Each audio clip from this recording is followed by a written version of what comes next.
As the sun set behind the looming university buildings, a chill settled in the air. The campus was eerily quiet, the students and faculty long gone for the day. But for me, this would be a night I would never forget.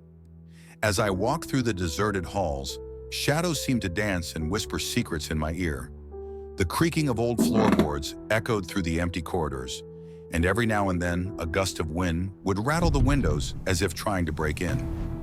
This university had always been rumored to have a dark past. Stories of restless spirits haunting the dorms and classrooms spread like wildfire among the students. But I had always brushed off these tales as mere superstitions, until tonight. As I made my way to the library, I couldn't shake off the feeling of being watched. The flickering lights above cast eerie shadows on the walls, and every step seemed to echo louder than the last. But it was when I reached the abandoned section of books that things took a turn for the worse. The air suddenly grew thick with an unnatural presence, causing goosebumps to rise on my skin.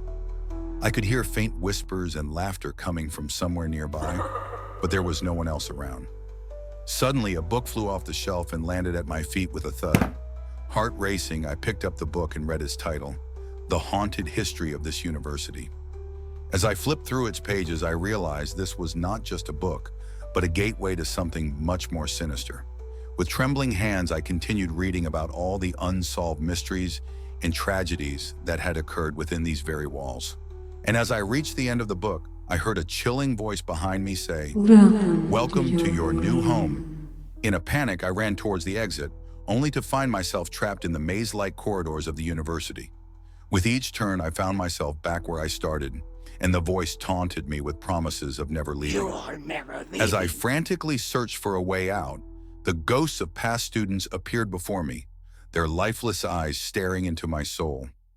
And just when all hope seemed lost, a blinding light filled the hallway, banishing the spirits and freeing me from this nightmare.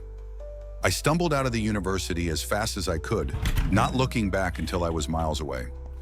From that day on, I never returned to that cursed place. But deep down, I knew that the horrors I experienced would stay with me forever, a haunting reminder of what lurks within the walls of this university.